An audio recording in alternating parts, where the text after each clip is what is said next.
गुरुदेव जी के आदेश प्रमाणी आज उरेना रायपुर में भव्य सेवक सम्मेलन आयोजित है, जिसमें स्पेशल चर्चा बैठक शुरुआत जारी है। इस चर्चा बैठक में सृष्टि के रचयिता, बुद्धि के दाता, जिसके नाम मात्र से भूत प्रेत भगाने वाले ऐसे दैवी शक्ति भगवान बाबा हनुमान जी उपस्थित है। भगवान को मेरा प्रणाम। हम सबके सद्गुरु, दानव से मानव बनाने वाले ऐसे महान त्यागी बाबा जुमदेव जी उपस्थित है। बाबा को मेरा प्रणाम। और हमें माँ की ममता सिखाने वाली, जिन्होंने अपने आयु देकर एक दृढ़ संकल्प कायम करने वाली, जिन्होंने अपने पति का साथ कैसे देना है, ऐसे इस सृष्टि को, इस विश्व को बताने वाली महान वाराणसी आई टुमरी का सुमस्थिति है। आई को मेरा प्रणाम। आज इस परम पूज्य परमात्मा एक सेवक मंडल के अध्यक्ष और इस कार्यक्रम के अध्यक्ष माननीय श्री रविंद्र जी गायधाने उपस्थित है। अध्यक्ष जी को मेरा नमस्कार। इस कार्यक्रम के उद्घाटक माननीय श्री महेंद्र जी गुरबेले उपस्थित है। गुरबेले जी को मेरा नमस्कार। आज इस कार्यक्रम के संचालक जी उपस्थित है। संचालक जी को मेरा नमस्कार। उपस्थित परम पूज्य परमात्मा एक सेवक मंडल के संचालक, मार्गदर्शक, ज्येष्ठ कार्यकर्ता, सभी को मेरा नमस्कार। और इस भव्य सेवक सम्मेलन में आए बाबा के सेवक, बाबा के सेवकीन, बाबा के बाल बच्चे, सभी को मेरा नमस्कार। नमस्कार। संचालक महोदय ने मुझे मार्ग आने का कारण और अनुभव बताने कहा है। भगवान बाबा हनुमान जी मुझे सद्बुद्धि देना ताकि मैं बोल सकूं, क्योंकि मैं मानव इतना पिछड़ा हुआ था कि एक समय था जब इस मार्ग में नहीं था। मैं जो आज स्टेज पर खड़ा हूं वो भगवान की कृपा है। जिस स्कूल में जाता था मैं उस स्कूल में पीछे बैठता था ताकि मुझे टीचर देख ना पाए, मुझसे सवाल ना कर पाए। और ये भगवान की कृपा है कि आज बोलने लायक मुझे बनाया है। मेरे परिवार में बहुत दुख था, सालों वर्षों पुराना दुख था, मेरे पूर्वजों का दुख था। लोग अपने आयु के पूरे वर्ष नहीं जी पाते थे। कोई न कोई, हर व्यक्ति मेरे परिवार के सदस्य आत्महत्या करता था। ऐसे चलते चलते न जाने कितने पीढ़ी से मेरे घर में चले आ रहे थे। मेरे पिता भी चले गए, अब बारी मेरी आई। मेरे ऊपर समस्या आया, मेरी पढ़ाई छूट गई, मेरा पूरा परिवार बिखर गया। मेरी बहन जो शादी होकर गई थी नागपुर, वो भी वापस घर आ गए। 3 साल हो गए थे, दोनों अलग रहते, पति पत्नी। मैंने विचार किया पिता के जाने के बाद अब कैसे करूं, क्या करूं, कैसे चलाऊं इस परिवार को, कैसे संभालूं। उस समय मुझे इस भगवान का रास्ता मिला और इस भगवान के तत्व शब्द नियम में चलने से मेरा परिवार सुखी समाधानी समृद्ध हो गया। धन्य है भगवान बाबा हनुमान जी, धन्य महान त्यागी बाबा जुमदेव जी। ऐसी देवी शक्ति कहीं नहीं देखी मैंने, जो शब्द मात्र से करंट लगता है, शब्द मात्र से आपकी इच्छा पूरी होती है। ऐसी देवी शक्ति इस मार्ग में जो चाहो वो मिलता है। जो जैसा चाहे, जैसा सोचता है वैसा पाता है। जैसे मैं छोटा सा उदाहरण बताना चाहूंगा, अनुभव बताना चाहूंगा। जब मेरी शादी हुई तो हम पति पत्नी दोनों विचार किए कि अभी कुछ साल, लगभग 3 साल बच्चे का प्लान नहीं करेंगे। ऐसा हमने पति पत्नी बस विचार किए और भूल गए जो सब विचार दोनों साथ बैठकर किए थे। बैठ गए, साल बीत गया, 2 साल हो गया। अब लोगों में चर्चा होने लगी कि जिसके शादी को 2 साल हो गए, कैसे बच्चे नहीं हो रहे हैं। आजकल के आप सब जानते हैं, शादी हुई कि नहीं बस बच्चा। लेकिन हम भी विचार करने लग गए कि वास्तव में कैसा हो गया, क्या हो गया। डॉक्टर के पास गए, डॉक्टर ने बताया सब ठीक है, कोई दिक्कत नहीं। अब विचार किए भगवान हम कहाँ चुके, लेकिन उस समय भी हमको याद नहीं आया कि हमने भगवान को शब्द दिया था। भगवान को शब्द दिया था कि हमने 3 साल तक बेबी प्लान का विचार नहीं रखा था। जब हमारा 3 साल पूर्ण हुआ उस समय हमको याद आया कि हमने भगवान को शब्द दिया कि 3 साल बाद हमें बच्चा चाहिए।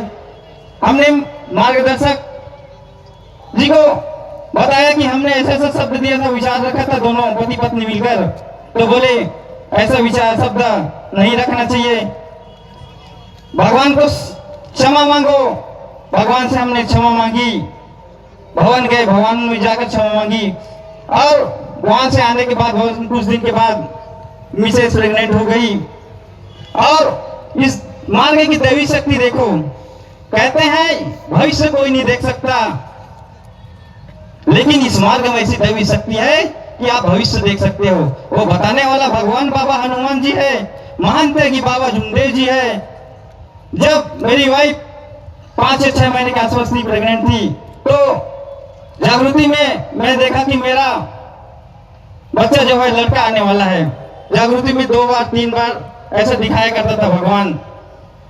और सही में इस मार्ग की देवी शक्ति देखो, जिस समय जिस जगह होना था वो चीज मुझे भगवान ने बता दिया कि तुम्हारा मिसेस का डिलीवरी हॉस्पिटल में होगा, ऐसे इस जगह होगा। वो एक दिन पहले मुझे जागृति में आ गया कि इस दिन तुम्हारा बच्चा होने वाला है। और सही में उस जिस दिन आया डेट, उस दिन शाम को मिसेस को दर्द चालू हुआ, मैंने हॉस्पिटल ले जाया। हॉस्पिटल ले जाने के बाद एडमिट किया और पूरे रात बीत गए, सुबह हो गई, दर्द चालू था लेकिन बच्चा। तो मैंने सुबह कार्यकर्ता जी को फोन लगाया, कार्यकर्ता जी ऐसा ऐसा बात है, हॉस्पिटल लाया हूँ, अभी तक डिलीवरी नहीं हुए। तो कार्यकर्ता जी के बोले भगवान से विनती करो। जैसे ही मैंने फोन काटा और भगवान को विनती की, सुबह के लगभग 5 या 5:30 के आसपास समय रहा होगा, भगवान से विनती की। जैसे मैंने विनती कंप्लीट की और उधर बच्चे का आवाज मेरी कानों तक आया। धन्य है भगवान बाबा हनुमान जी, धन्य है महंत की बाबा जुमदेव जी, जिन्होंने ऐसी दैवी शक्ति हमें दी। हमारे पास है लेकिन संभालना हमें है, चलना हमें है, ये हमें बाबा ने सिखाया है। हमारे शब्द ही शैतान है और हमारे शब्द ही भगवान है। जैसे मैंने बच्चा हुआ, मैंने भगवान को कार्यकर्ता पर जाकर शब्द दिए कि मैं हवन करूंगा। काका जी, मार्गदर्शक जी, शब्द दे दिया मैंने। कहते हैं ज्यादा क्रोध में कोई फैसला मत लो, ज्यादा खुशी में किसी को शब्द मत दो। जैसे मैंने ज्यादा खुशी में शब्द दे दिया, जिस दिन हवन का डेट भी बांध दिया मैंने, लेकिन हवन का डेट जिस दिन आया उस दिन मैंने टाल दिया। देखो मुझ बेईमान की, मैंने जैसे ही टाल दिया डेट, भगवान तुरंत पकड़ लिए। और ऐसे पकड़े कि मेरे बच्चे को एडमिट करना पड़ा हॉस्पिटल में। एनआईसीयू मुझे लगा मैं कहीं बाहर था, मेरे आते तक एनआईसीयू में भर्ती कर दिए। वहां मुझे अपने बच्चे को देखने नहीं दिया जाता था, छूने नहीं दिया जाता था। मैं बोला क्या है भगवान, क्या दशा आ गई। हफ्ते 10 दिन 15 दिन 17 से 18 दिन हो गए, ठीक ही नहीं हुआ। नहीं, मैंने अपने कार्यकर्ता को बताया था कि हॉस्पिटल ला दिया है। ऐसे 17 18 19 दिन हुए, मैंने फोन किया, कार्यकर्ता जी ऐसा ऐसा बात है, इतने दिन हो गए, बच्चे ठीक नहीं हो रहे हैं।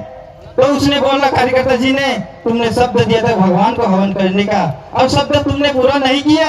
मैं बोला सही है, मैंने शब्द दिया था, मैं अपनी गलती स्वीकार करता हूँ। भगवान से मैंने क्षमा मांगा और भगवान से विनती की, भगवान ऐसा मैं शब्द दोबारा नहीं दूंगा। और उसके सेकंड दिन ही एनआईसीयू से बच्चा बाहर आ गया। और जो डॉक्टर बोलता था हॉस्पिटल का, तेरा बच्चा ब्लड में इंफेक्शन है, इसको इलाज की सख्त जरूरत है, जब तक इलाज अगर जारी नहीं रखोगे तुम्हारा बच्चा को ठीक नहीं होगा। मैंने डॉक्टर से झगड़ा करके हॉस्पिटल से डिस्चार्ज करवा लिया और भगवान के कार्य किए, भगवान का हवन कराया।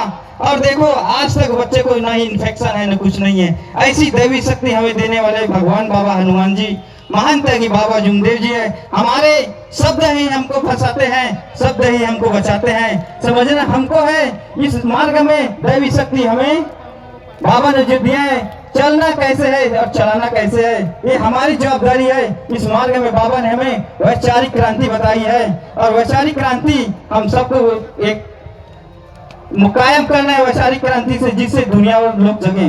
हमारी खुद में काबिलियत होना चाहिए कि हम अपने अनुभव जैसे आते हैं, अपने परिवार में जैसे रहते हैं, तो हमें देखकर कोई दूसरा सीख सके, ऐसे हमें काबिलियत होना चाहिए। इस मार्ग के सेवक से कि इस मार्ग के सेवक किसी धुरंधर से कम नहीं है, चाहे तो कुछ भी कर सकते हैं, लेकिन समझना हमें है, चलना हमें। बाबा ने हमें तत्व शब्द नियम दिया है, तत्व शब्द नियम सिखाया है, बस उस तत्व शब्द नियम को चलना है, अपने देख तिजोरी बांध कर रखना है। बस इतना ही 2 शब्द बोलकर मैं अपने शब्दों को विराम देता हूँ। भगवान बाबा हनुमान जी मानते कि बाबा जुमदे जी, मैं माना हूँ भगवान, मेरे बोलने में भगवान शब्दों में कहीं कहीं टूटी हुई है, भगवान बाबा हनुमान जी मुझे क्षमा करें। मानते कि बाबा जुमदे जी मुझे क्षमा करें, आज के अध्यक्ष महोदय जी क्षमा करें, संचालक महोदय जी क्षमा करें, उपस्थित मंच से मुझे क्षमा करें। सभी को मेरा नमस्कार।